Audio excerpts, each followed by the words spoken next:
In Detroit, Emily Carter arrived at a quiet mechanic shop carrying the keys to her late father's 1967 Mustang.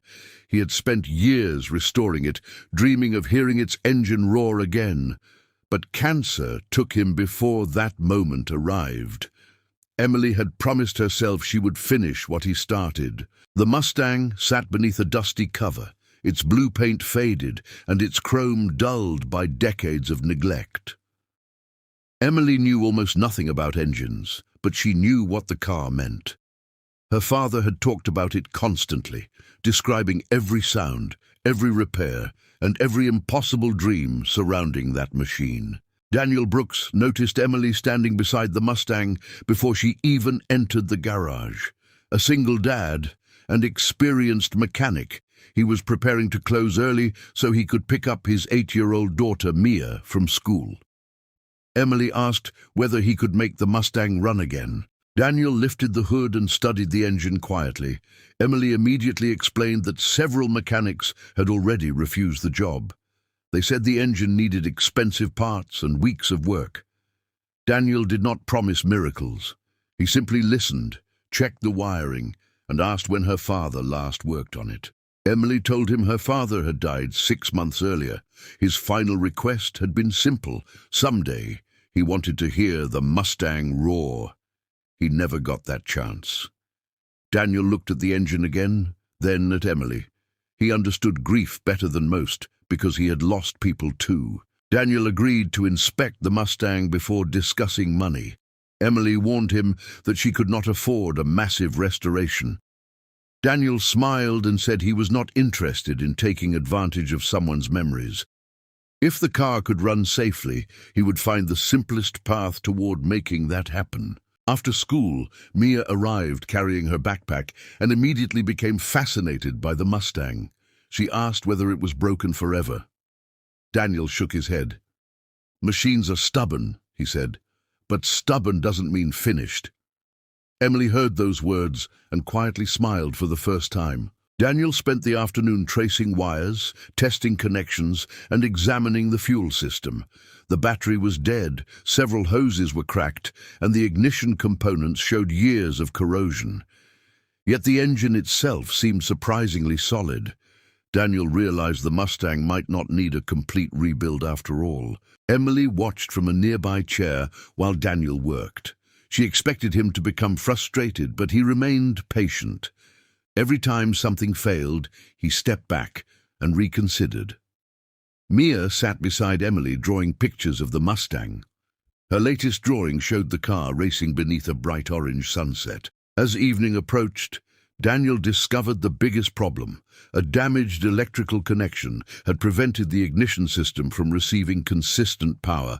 The fix required careful cleaning and replacement of one inexpensive component. Emily stared at him when he explained it, almost afraid to believe the solution could be so simple. Daniel still refused to rush. He inspected the fuel lines, checked the brakes, replaced unsafe hoses, and verified that the old tires could handle a short, controlled test. Emily asked why he was doing so much when she had only asked him to start the engine. Daniel answered that bringing a classic car back to life was not about making noise. It was about making sure the machine could move safely afterward. He also understood that Emily wanted more than an engine sound. She wanted one final connection to the father she had lost. At 4:30, Daniel installed the repaired electrical component and asked Emily to sit inside the Mustang. Her hands trembled around the steering wheel. Mia stood beside Daniel near the garage door, holding her father's old flashlight. Emily turned the key, but nothing happened. The silence felt enormous. Daniel checked one connection and asked Emily to try again. The starter clicked once, then stopped. He listened carefully and adjusted the ignition wiring. "Again," he said. Emily turned the key. This time the engine coughed violently, shook the entire car, and then fell silent again. Emily covered her mouth, tears appearing instantly. Daniel told her they were close. He adjusted the timing, checked the fuel delivery, and asked Mia to stand farther away for safety. The garage became quiet. Outside, Detroit's evening light began turning gold. Daniel looked at the clock and kept working. And at 5:17, Daniel tightened the final connection and stepped away. Emily climbed into the Mustang again. She placed both hands on the steering wheel, closed her eyes briefly, and whispered something to her father. Then she turned the key while Daniel watched the engine carefully. The Mustang roared awake. Its exhaust shook the garage windows, and the deep engine sound rolled across the street. Emily froze, then began crying as she laughed. Daniel immediately checked the gauges. Everything looked stable. Mia jumped excitedly and shouted that Grandpa's car had finally remembered how to sing.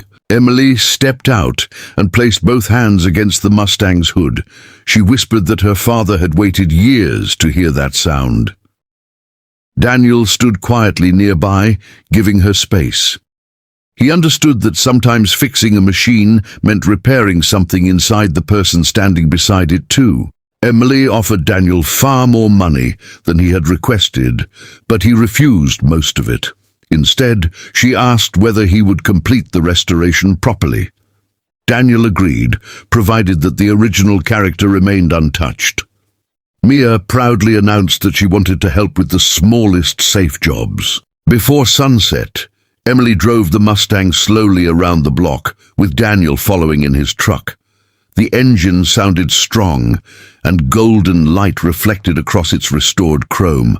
Emily smiled through tears. Daniel watched from behind the wheel.